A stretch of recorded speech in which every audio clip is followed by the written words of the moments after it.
Assalamualaikum warahmatullahi wabarakatuh.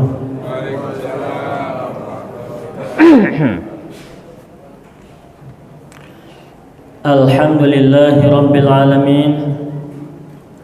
Wassalatu wassalamu ala asyrafil anbiya'i wal mursalin wa ala alihi wa ashabihi ajma'in, amma ba'd. Sama-sama. Rabbi syrah li sadri wa yassir li amri wahlul 'uqdatam min lisani yafqahu qawli. Rabbi zidna ilma warzuqna fahma, amin ya rabbal alamin. Para jamaah rahimakumullah, apa kabar semuanya? Alhamdulillahi rabbil alamin. Kita bersyukur kepada Allah yang telah memanjangkan usia kita hingga masuk bulan Ramadan. Alhamdulillah, karena banyak saudara kita, teman-teman kita yang tahun lalu bersama kita di sini, tahun ini tidak bersama kita lagi. Ada nggak Pak? Banyak. Yang tahun ini bersama kita mungkin tahun depan tidak bersama kita lagi. Ada nggak ya? Semoga sehat semuanya. Bapak Ibu, saya berpesan jaga kesehatan. Jangan ada yang meninggal dunia duluan sebelum Ramadan selesai. Kalau Ramadan sudah selesai, kita mohon kepada Allah semoga dipertemukan dengan Ramadan yang akan datang. Amin. Amin ya rabbal alamin. Salawat dan salam semoga melimpah kepada kekasih kita, teladan kita, Nabi Muhammad Sallallahu alaihi wasallam, dan semoga melimpah pula kepada segenap keluarganya, para sahabatnya, dan para pengikutnya hingga akhir zaman, termasuk kita, keluarga kita, dan keturunan kita. Amin ya rabbal alamin. Bapak Ibu rahimakumullah, pada kesempatan malam ini saya ingin menyampaikan sebuah tema, menghitung amal. Amal artinya apa? Perbuatan. Kalau kotak amal, kotak perbuatan.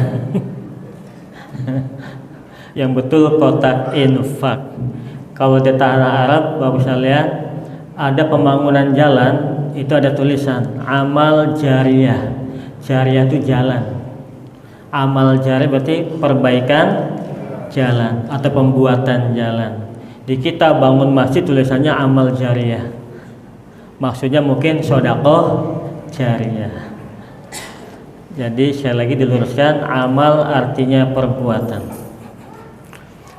Rasulullah SAW telah bersabda, kama qala innamal a'malu binniyat wa likulli imri'in ma nawa. Al hadis. Innamal a'malu, sesungguhnya setiap perbuatan itu binniyat, disertai niat. Walikul limri'in manawa, dan setiap urusan tergantung apa yang diniatkannya. Jadi amal itu sesungguhnya ada dua. Pertama amal ibadah, yang kedua amal yaumiyah.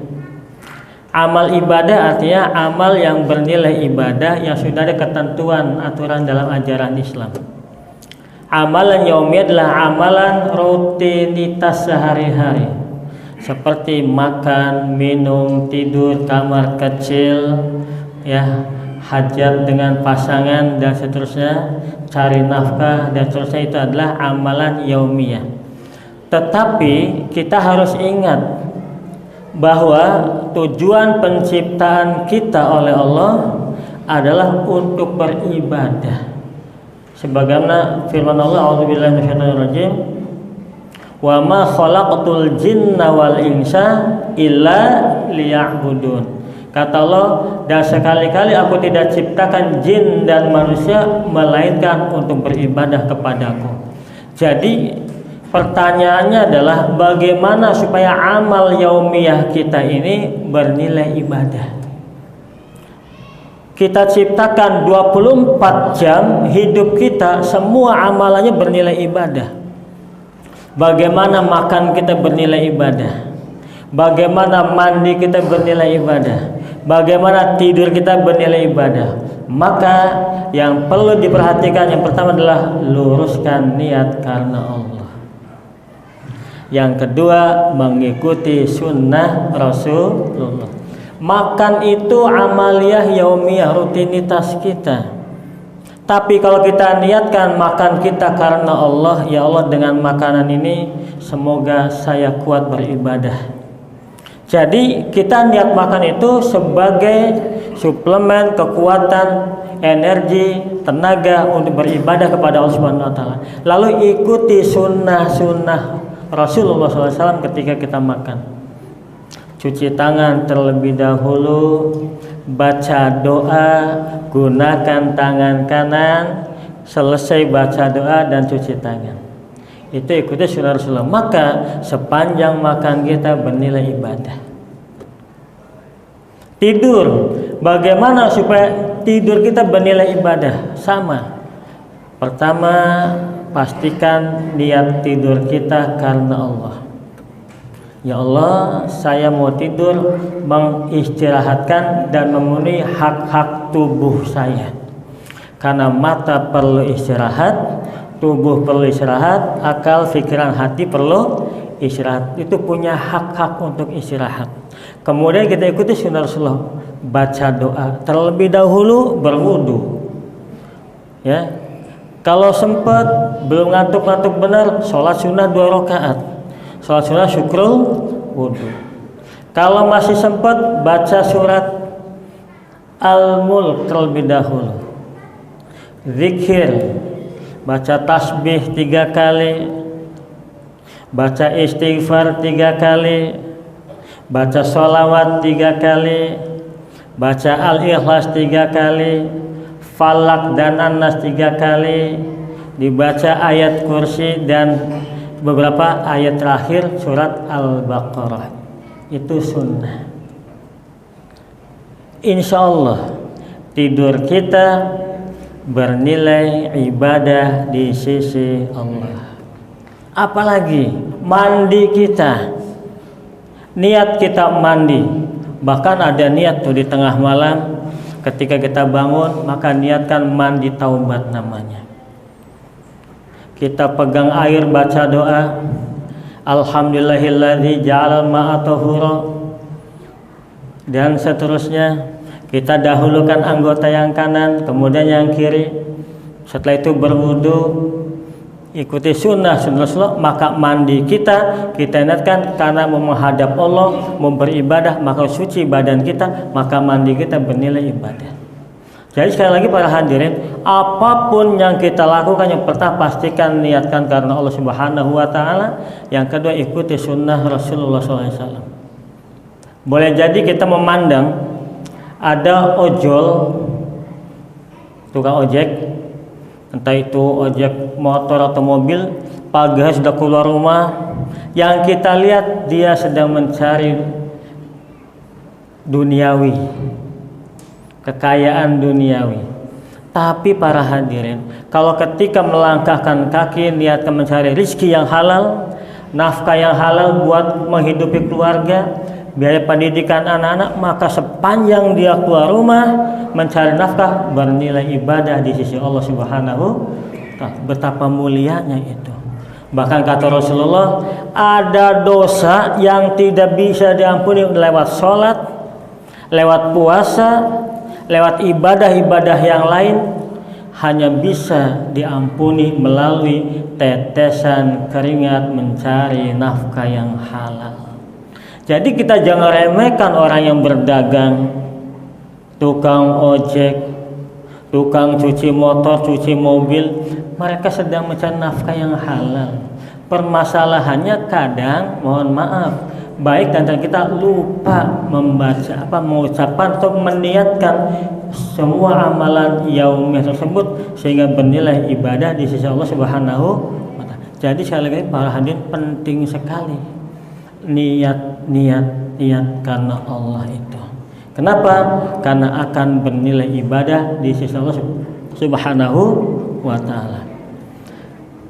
Hadirin rahimakumullah, ada pesan dari sahabat Umar ibn Khattab radhiyallahu anhu. Beliau mengatakan, hasibu qabla an tuhasabu. Hitung amalmu sebelum dihitung amalmu oleh Allah Subhanahu wa taala. Muhasabah, introspeksi diri, sebaiknya dilakukan setelah sholat tahajud, qiyamul lail di tengah malam. Kita merenung pagi hari apa yang telah kita lakukan, siang hari hingga sore hari hingga petang hari apa yang sudah kita lakukan. Apakah amal-amal kita sudah bernilai ibadah atau belum? Adakah kemaksiatan yang telah kita lakukan di hari tersebut? Dimuhasabahi. Kalau ternyata ada kekurangan, kekeliruan, kesalahan, maka istighfar, mohon ampun kepada Allah Subhanahu wa taala. Maka di waktu sahur itulah istighfar sangat mustajab. Wa yastaghfiruna fil ashar. Ayat lain, fil asharihum yastaghfirun. Mereka yang beristighfar di waktu sahur. Di ayat lain, di waktu sahur mereka beristighfar. Jadi jangan habiskan malam-malam kita di meja makan. Kenapa? Di waktu sahur itulah istighfar kita berharga. Kenapa para hadirin kita perlu muhasabah diri? Kenapa? Karena ternyata Bapak sekalian, tidak ada ucapan kita yang luput dari perhatian Allah. Tidak ada kata-kata kita yang tidak didengar oleh Allah. Tidak ada perbuatan kita yang tidak dilihat oleh Allah. Tidak ada pikiran dan gerakan hati yang tidak diketahui oleh Allah. Allah berfirman, a'udzubillahi minasyaitonirrajim, "Faman ya'mal mithqala dzarratin khairan yarah, wa man ya'mal mithqala dzarratin syarran yarah." Shadaqallahul adzim. Maka barang siapa yang berbuat kebaikan sekecil dzarrah, sekecil apapun Allah tahu dan Allah akan membalasnya. Dan barang siapa berbuat keburukan sekecil dzarrah, sekecil apapun Allah tahu dan Allah akan membalasnya. Jadi jangan anggap Bapak Ibu, para koruptor yang lolos dari jerat hukum itu mereka akan selamat di hadapan Allah. Tidak para hadirin. Bahkan sebutir permen yang tidak halal akan dihisab oleh Allah. Bahkan di sebuah kisah, ada seorang kiai pulang tahlil, metik pagar orang buat selilit. Mohon maaf, dulu kan ada pagar pakai dari bambu ya Pak, dipetik buat selilit. Itu dikisahkan, ini sebuah pelajaran saja. Santrinya bermimpi bahwa kiainya disiksa gara-gara selilit yang belum dihalalkan oleh pemilik pagar. Itu baru selilit lah Pak. Gimana kalau kayu gelondongan, hutan digundul tanpa seizin pemilik, harta rakyat yang dimakan tanpa seizin rakyat. Masya Allah para hadirin, tidak ada yang luput dari perhatian Allah dan tidak ada yang tidak dibalas oleh Allah Subhanahu wa taala. Maka kita, segala amal kita harus perlu diperhatikan. Hati-hati berbicara, hati-hati beramal. Berarti berbuat apapun, samping kanan kiri kita ada malaikat yang mencatat. Raqib dan atid, catatannya ada, bukti fisiknya ada, rekamannya ada, komplit. Allahnya maha tahu. Coba mau apa kita Pak? Bisakah kita berbohong di hadapan Allah? Tidak bisa.